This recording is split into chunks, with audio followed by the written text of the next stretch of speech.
Salut et bienvenue sur NeuroDesigner. Aujourd'hui, on démarre une nouvelle étape très importante dans notre formation SolidWorks pour débutants, la partie assemblage. Après avoir appris à modéliser différentes pièces 3D, nous allons maintenant voir comment les assembler entre elles pour créer des mécanismes complets. Si tu as raté cette première partie et que tu souhaites apprendre comment modéliser des pièces 3D, je t'invite à aller regarder les précédentes vidéos pour mieux comprendre la partie assemblage. Dans cette première vidéo donc, je vais vous montrer les bases essentielles de l'assemblage dans SolidWorks, comment insérer des composants dans un nouvel assemblage, comment utiliser les contraintes d'assemblage qu'on appelle aussi les mates, comment aligner correctement les pièces avec des distances, des angles ou des contacts, comment créer un miroir de composants, comment créer des répétitions linéaires ou circulaires pour éviter, n'est-ce pas, de répéter à chaque fois des pièces que nous avons déjà positionnées. Et enfin, nous verrons la vue éclatée ou Exploded View pour mieux visualiser un montage précis. Alors, l'assemblage, c'est une étape clé en conception mécanique. C'est ce qui permet de passer d'un ensemble de pièces isolées à une machine fonctionnelle complète. Vous allez voir que les outils comme les mates sont la base pour créer des mécanismes réalistes et bien contraints. Un petit bonus, comme toujours, les fichiers 2D de toutes les pièces utilisées dans cette vidéo sont disponibles sur simple demande. N'hésitez pas à me contacter si vous les voulez pour mieux vous entraîner. Également, je rappelle que j'ai écrit un livre sur le graphisme de production intitulé « De l'idée à la créativité, le jeune designer éclairé ». Vous trouverez le lien en description si vous voulez le découvrir. Alors, restez bien attentifs, suivez les étapes pas à pas. Et à la fin de cette vidéo, vous serez capable de créer vos premiers assemblages complets dans SolidWorks. Alors tu vas venir là, créer un nouveau document et tu vas cliquer sur assemblage, puis OK. Ici, nous allons assembler des pièces que nous avons déjà eu à modéliser sur la partie pièces. Donc, ces pièces-là seront disponibles sous demande en commentaire et puis vous les aurez. Tu vas venir là sur parcourir. Tu vas sélectionner ce premier élément, puis tu l'ouvres et puis tu cliques. Tu vas venir sur assemblage, puis insérer des composants, parcourir, puis tu vas sélectionner le second élément. Tu valides là. Nous allons donc déposer ce composant-ci dans notre partie circulaire. Pour ce faire, tu vas venir là sur ajouter des contraintes, juste là sur Meet. Tu vas sélectionner cette face-ci et cette face-ci là pour les rendre coïncidents. Et automatiquement, la machine va nous proposer de les rendre concentriques. Et puis, tu valides. Tu vas prendre cette face-ci et cette face-ci là. Automatiquement, la machine nous les rend coïncidents. Et tu valides. Tu valides également là. Vous voyez, notre objet peut toujours roter, n'est pas totalement défini, car nous n'avons défini que deux contraintes. Pour que l'objet ne puisse plus bouger, qu'il soit totalement défini, il faut définir au moins 3 contraintes.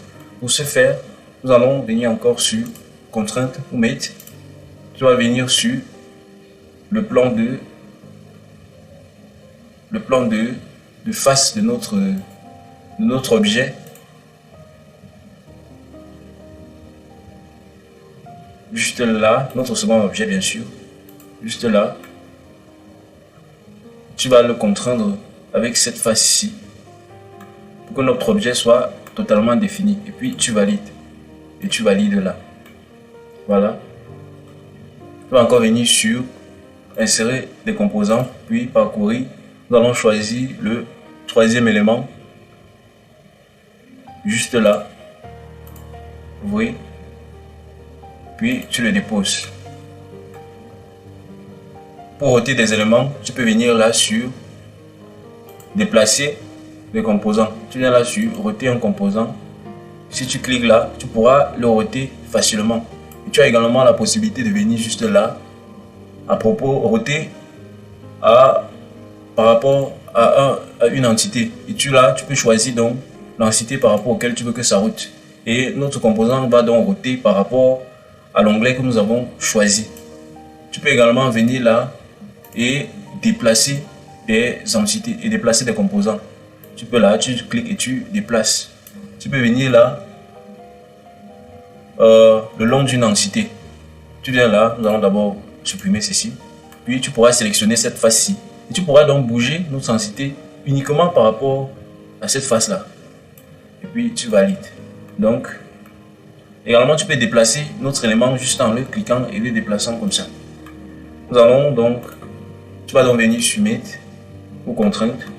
Tu vas sélectionner cette face-ci. Tu utilises la molette de ta souris pour tourner bien sûr. Et cette face-ci, automatiquement ça vient sur coïncident. Tu valides. Tu vas sélectionner cette face-ci et cette face-ci. Automatiquement c'est coïncident. Et il faut maintenant une troisième contrainte pour bloquer notre composant. Tu vas sélectionner cette face-ci et cette face-ci. Tu valides. Et puis tu valides. Tu vois que notre composant est totalement défini. Et puis tu peux venir là sur isométrie. Ces trous-ci ont été conçus de manière circulaire, une répétition circulaire. Donc forcément nous avons un composant qui sera assemblé juste à ce niveau-là. Tu viens sur ajouter les composants, puis parcourir. Tu sélectionnes notre quatrième élément. Tu le poses juste là. Puis tu vas venir sur contraindre ou mettre. Tu sélectionnes cette face. Tu sélectionnes n'importe quel, l'intérieur de n'importe quel trou. Tu valides. Et puis tu sélectionnes cette face-ci et le bas de notre quatrième pièce qui s'alignera directement avec cette face-là. De manière tout en les rendant coïncidents. Tu valides. Tu valides également. Pour donc multiplier cet élément-ci dans nos 4 trous, tu aurais pu juste venir appuyer CTRL et dupliquer et cliquer sur notre élément pour le dupliquer. Mais cela prendrait énormément de temps. Ce qu'on va faire, c'est quoi? Effectuer une répétition circulaire. Donc, on va effectuer un CTRL Z pour entrer. Voilà.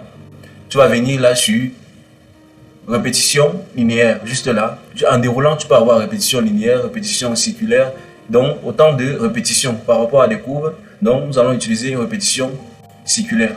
Là, tu choisis la direction. Nous allons choisir ce cercle-ci parce que notre élément rote autour de du centre de ce cercle-là. Tu vas venir là, choisir notre composant. Et tu vas donner, nous avons là 1, 2, 3, 4, 5, 6 trous. Tu vas donner là 6 éléments. Et tu vas tâche d'activer cette option-ci, espacement égal. Et puis tu valides. Tu verras que nos composants ont pris exactement la forme de nos trous. Et à noter, cette répétition est également répétée avec les contraintes qui ont été appliquées à notre élément que nous avons multiplié. Ok. Maintenant, je veux créer un angle par rapport à cette face-ci et cette face-ci. Tout d'abord, je vais supprimer les contraintes que nous avons appliquées à cet élément. Juste là. Nous avons celui-ci. Celui-ci. Et juste là. Ok. Tu fais un clic droit et puis tu cliques sur supprimer. Voilà, là tu pourras bouger de nouveau ce composant. Tu vas venir là sur contrainte, tu sélectionnes cet arrêt et tu sélectionnes cet arrêt-ci pour les rendre coïncidents. Et puis tu valides. Maintenant tu vas sélectionner cette face-ci et cette face-ci. Si tu veux donner un angle de 90 degrés par rapport à ces deux éléments là, ou bien rendre cet objet-ci vertical, tu cliques là sur perpendiculaire. Tu vois automatiquement notre objet prend un angle de 90 degrés. Si tu veux donner un angle, tu viens juste là cliquer sur cet angle ici et tu donnes un angle que tu veux bien précisément. Là nous allons donner 45 degrés. Tu vois que notre objet prend exactement un angle de 45 degrés par rapport à cette face là. Tu peux changer la direction en cliquant juste là. Tu vois, la direction a changé et tu peux revenir. Également là, tu peux faire ce même procédé là, là et là. Et tu peux changer l'alignement, tu vois, juste en venant là et revenir ici comme tu veux. Donc, ça dépendra bien de toi et de ce que tu veux réaliser. Donc, nous allons donc le rendre perpendiculaire et puis nous allons valider. Ok, puis tu valides. Je vois que maintenant nous allons effectuer un miroir. Nous allons symétriser ce composant-ci par rapport au plan qui se trouve juste au centre de notre pièce. Donc tu vas venir là sur miroir et puis tu vas sélectionner le plan de symétrie qui est celui-ci, oui, qui est le plan ci. Nous avons choisi le plan de droite de notre pièce circulaire et puis tu vas venir là choisir le composant à miroiter et puis tu valides. Automatiquement notre pièce a été miroitée. Donc c'est ainsi que l'assemblage se place. Donc dans tes différents assemblages tu auras à toucher ces différentes options pour à chaque fois ne pas répéter, pour aller plus rapidement. Donc nous allons supprimer celui-ci. Oui. Nous allons revenir juste à l'état initial. Voilà. Là. Nous allons supprimer ça.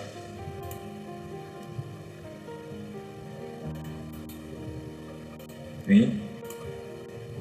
Et on peut encore bouger cet élément. Tu vas venir là, contrainte.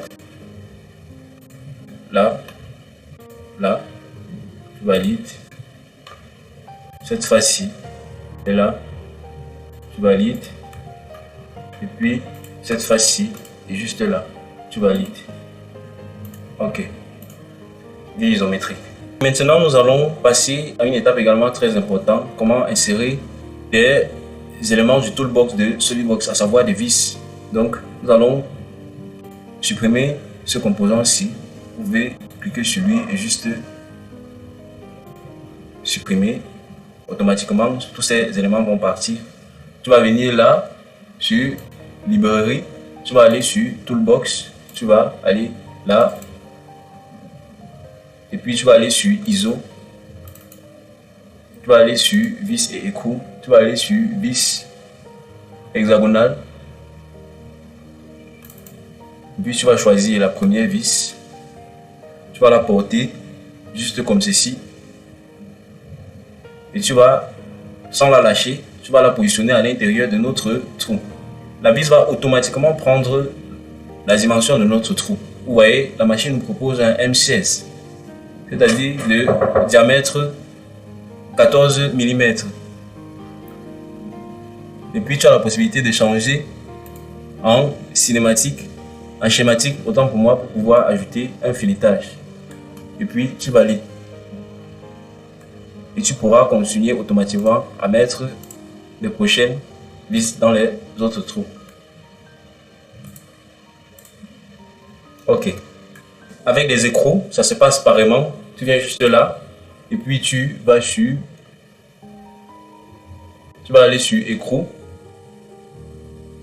Chez moi c'est note. Tu vas aller sur écrou hexagonaux.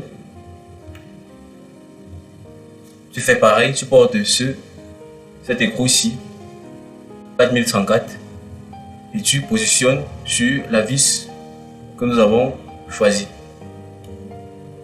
Tu vois, ça correspond exactement au diamètre de notre précédente vis. C'était un M16, donc l'écrou est venu automatiquement se positionner en M16 également. Tu valides. Et tu as la possibilité de continuer. Tu cliques. Tu cliques. Tu cliques. Tu cliques.